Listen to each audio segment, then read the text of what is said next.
Grace, peace, and power to you, my sisters. Thank you for being a part of this virtual conversation about suffrage and the full rights of women to participate as citizens in our nations around the world.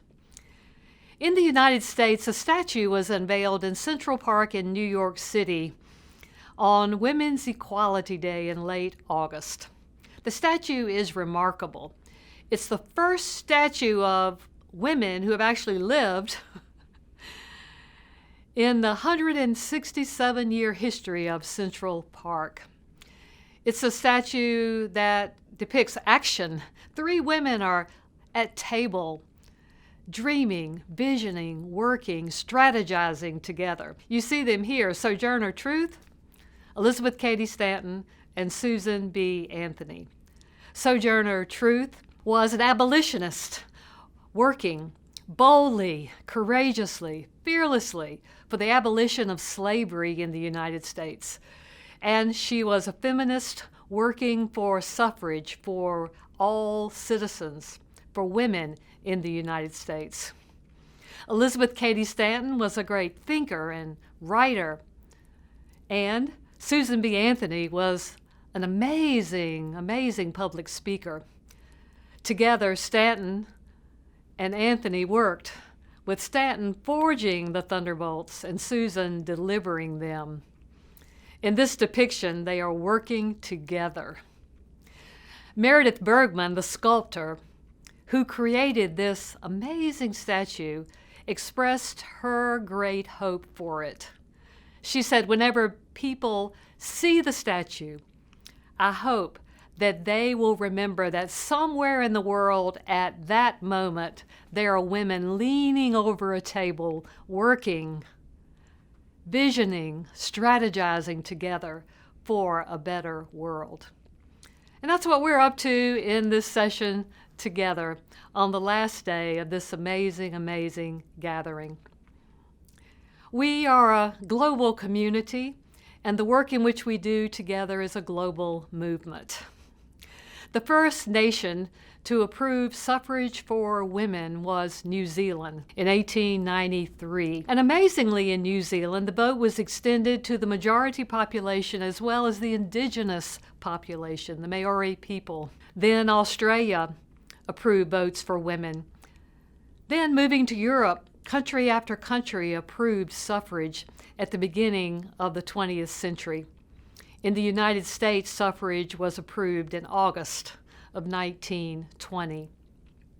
In the Philippines, suffrage was approved in 1935. The amazing leader, Pura Villanueva Calao, helped organize thousands of women. And when suffrage for all people was put to a vote, 9 out of 10 votes supported it in the Philippines in 1937. These measures to approve suffrage for women, however, did not accomplish everything that was needful. There has continued to be effort to suppress votes in all of our countries, in all of our states, in all of our communities. And so the call is clear to us to continue the work, to press on toward freedom, and to work together, joined hand in hand, heart to heart, in this good work. I first became very interested in the women's suffrage movement in my own country, the United States of America, when I saw a video series called Not For Ourselves Alone. It's a documentary of the lives of Elizabeth Cady Stanton and Susan B. Anthony. Their friendship was very unique and very powerful. They could not have been more different. They both were born into a degree of privilege, were well educated. They were very different in the life that they chose as adults. Susan B. Anthony chose singlehood. She decided to devote every single effort of her life to women's equality and women's suffrage. Elizabeth Cady Stanton, on the other hand, married and had a number of children. Susan B. Anthony would say to Elizabeth Cady Stanton, "You've got to stop having babies. We need you out here. We need you out here traveling and speaking." But Stanton loved her part of the friendship. And she read and wrote and crafted the speeches that Susan B. Anthony delivered across the United States. One of the remarkable convenings in the history of the United States was the Seneca Falls Convention in 1848. I traveled with a small group of clergywomen friends to this space because I wanted with them to breathe the air and to learn more about the Seneca Falls Convention. The Women's History Museum there is remarkable, and on the exterior wall are displayed for all to see the 19 articles that were presented to the Seneca Falls Convention. 60 women and 40 like-minded men heard what at the time were very radical ideas: that women should have the right to own property, that women should have the right to speak in court, that women should be considered in the event of divorce for the custody of children, that women should have a degree of financial access in legal documents, and that women should vote. My friends and I sat out in front of this declaration of sentiments and went through every one of them, pausing to have conversation about it, and the ways that this moment impacts our lives now. The privileges, the opportunities that we have that are directly related to the vision of these women and like-minded men who gathered at the Seneca Falls Convention. They gathered together, committed to the freeing of slaves, the abolition of slavery in the United States, and the full participation of women in the democracy of the United States. Following the Seneca Falls Convention and the end of the Civil War, slavery was ended, and the sad reality struck. The sad reality was that it seemed impossible for the United States to accept two revolutionary ideas at once: the freeing of thousands of slaves and the offering of access to women to polling places. And so the movement came to a critical juncture and a great divide. And in that moment, Frederick Douglass, the great emancipator of slaves and the great advocate of universal suffrage, said to the women who led the movement, "Your hour, the women's hour, will come." He was right. Yet it took 3 more generations for the women's hour to come, and only one of the women present at the Seneca Falls Convention lived to see the passage of votes for women in the United States. Susan B. Anthony said often, "This cause will come to fruition," realizing that she herself would probably never see it.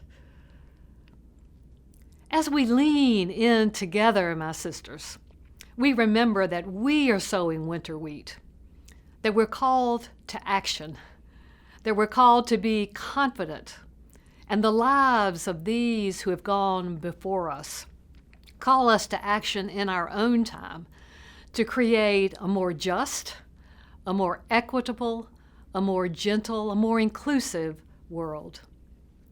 I found myself in conversation with Nancy Keenan, who at the time was serving as Montana's State Superintendent of Public Instruction. She had a lapel button. It was an election year, and the button said, "Remember Jeanette Rankin." I said, "Who is Jeanette Rankin?" "Jeanette Rankin," she said with her eyes wide. "Let me tell you about Jeanette Rankin. She was the first woman elected to Congress. She was elected from the state of Montana. She was elected just prior to the First World War, and she was one of 60 to vote against the United States entering the war. She was sent home for a bit from Congress as a result. And she ran again in the run-up to the Second World War. She was a devoted pacifist, and she was the only vote against the United States entry into the Second World War. Jeanette Rankin, elected in 1916, was the only woman in Congress, and therefore the only woman able to vote in support of suffrage for women in the United States in 1920. She devoted her entire life from beginning to end to the cause of freedom and justice and equity, universal suffrage, and peace on this earth. As she approached her 90th birthday, she organized a march in Washington, D.C. of over 5,000 people to protest the American war in Vietnam. Jeanette Rankin is one of a very few women in Statuary Hall in the United States Capitol in Washington, D.C. Her statue was placed there in 1985 after her death, and there it remains as a call to action to women to be engaged in creating that world that God dreams into our hearts and into our souls. Whenever I remember Jeanette Rankin, it's a call to action. 20,000 women of all races converged on Pretoria to protest the Urban Areas Act in 1956. In South Africa, they gathered to bring 15,000 petitions to resist the apartheid movement and the divisions created in this time. These years later, the Methodist Church of Southern Africa have elected a woman bishop. Bishop Purity Malinga now leads the Methodist Church in Southern Africa, and on her cabinet are several district bishops who also are clergy women. We give thanks for Bishop Malinga.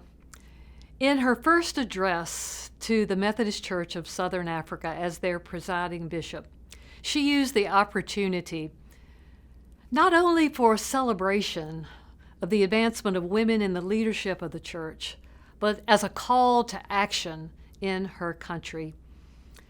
Though we would like to celebrate with fulsome hearts, she said, we lament and grieve the reality of rising violence against women in our country. Now, in the country of South Africa, 51% of married women report domestic abuse at the hands of their husbands. Reverend Malinga was issuing a call to action for the men and women of South Africa to rise up,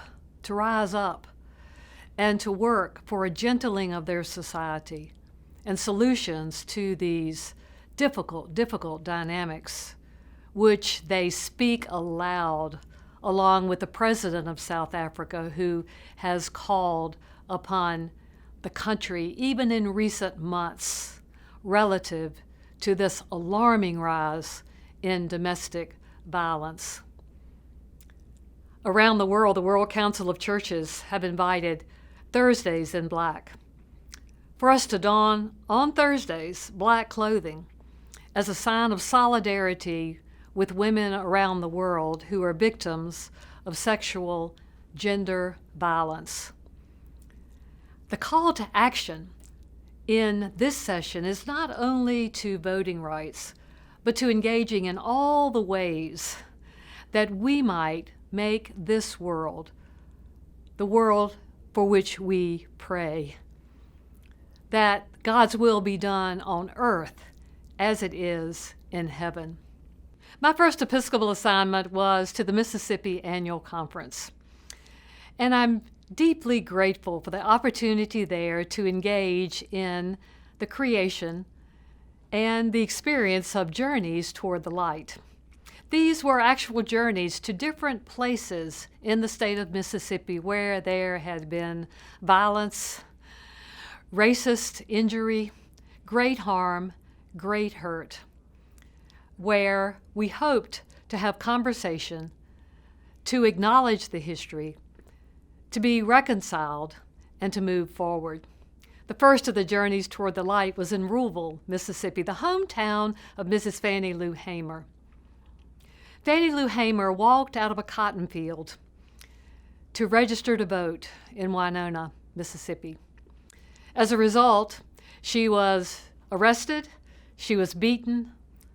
When she returned home, word spread of her courage and of her witness. In Jackson, leaders of the civil rights movement reached out to her to join the ongoing effort. A young man at the time spoke with us, now with gray hair like my own. He told us of driving out to the Mississippi Delta to find Mrs. Hamer. He found her very humble home. The front door was wide open. He carefully and softly went up the steps onto her porch, knocked on the door frame, and said, "Mrs. Hamer, I've come to pick you up." He said she simply got up, turned, walked without a word, following him to the car, and rode with him back to Jackson. This ride back to Jackson began an amazing ongoing witness. Fannie Lou Hamer was a powerful speaker, a strong witness, a tireless advocate for voting rights for all people, the founder of the Democratic Freedom Party in Mississippi. She said, "I'm sick and tired of being sick and tired." She said, "It's better to have three than to have nobody." She said, "If I fall in this, I'll fall 5 feet 4 inches toward freedom." The life of Mrs. Fannie Lou Hamer is a call to action. The women's hour will come. The words of Frederick Douglass, the great emancipator and universal suffragist, became the mantra of those who pressed for passage of the 19th Amendment to the United States Constitution. Over and over again, those working for suffrage for women repeated his words, "The woman's hour has come. The woman's hour has come. The woman's hour has come." Elaine Weiss used this mantra in her title, The Woman's Hour. Her story, the amazing telling of the 6 weeks leading up to the ratification by the state of Tennessee, taking women's suffrage over the top. In the United States, any amendment to the Constitution has to be ratified by a number of states, and Tennessee was the great last hope. From all directions, people came to Nashville, Tennessee to press their point of view. Women and men who opposed suffrage and women and men who favored suffrage. From the presidents, through the governors, through senators and congresspeople, to local conversations in living rooms and bars and churches and community centers, the dynamic was tense. What would happen? Would it pass? On the day in which the vote was taken, a young legislator had in his pocket a note from his mother.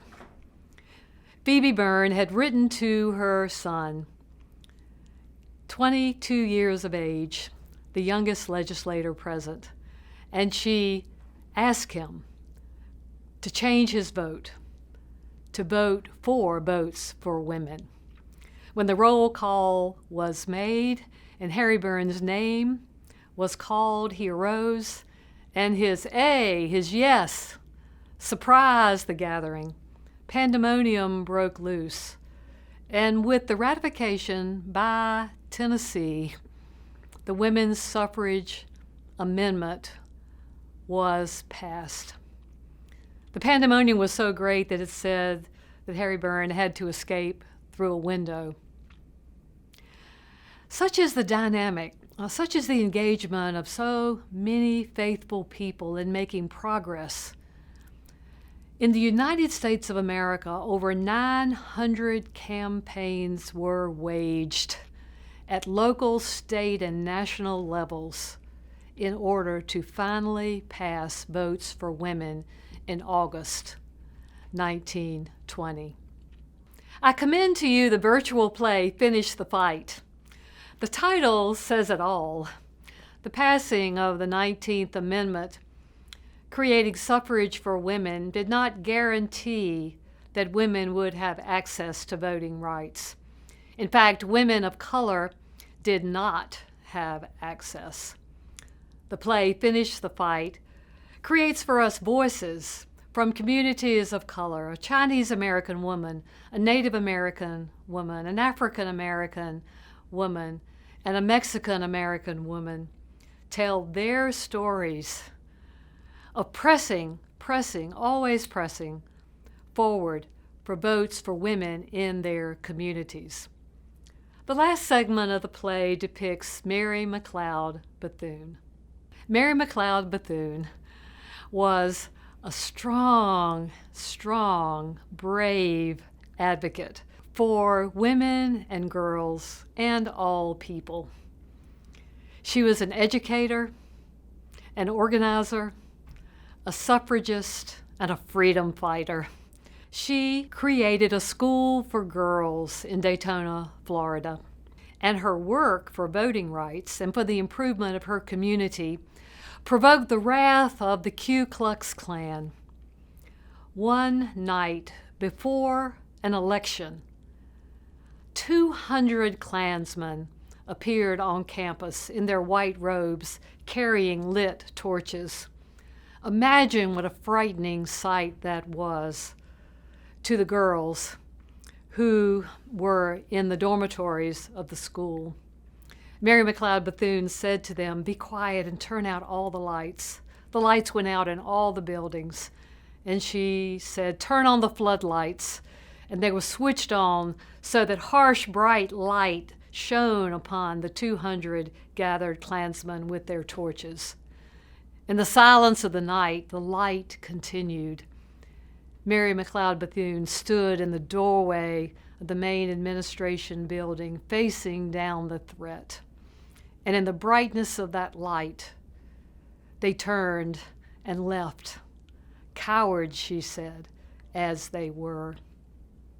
The next day, Mary Mcleod Bethune led 100 African Americans to the polls, where they waited all day long to cast their ballots. But before the polls voted, those ballots were cast. And the person that they supported, who they believed would be most helpful in their community and raise issues of justice and equity and access, was elected. And there was great joy. Mary Mcleod Bethune is a call to action to us. Her life, her witness, her memory is with us still. I pray that this time we have shared together will be used by God to create our imagination so that we might serve and dream and build a new world. May our imagination be expansive. One last invitation. Drawdown, the most comprehensive plan ever proposed to reverse global warming. Note the title, Reverse, not slow down, not stop, but reverse. 100 strategies to reverse global warming.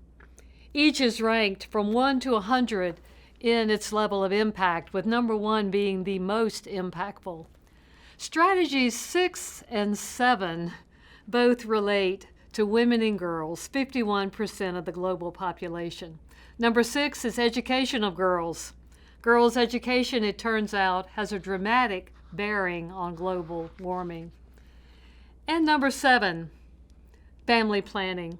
For women to have children by choice rather than chance and to plan their family size and spacing is a matter of autonomy and dignity. We are called to teach, to share, to converse, to create. May God continue to lead and guide us as we lead and guide God's people. And may we be continually called forth as we lean across tables, as we work together, as we dream together, as we strategize together toward the new world that God is creating. Thanks be to God.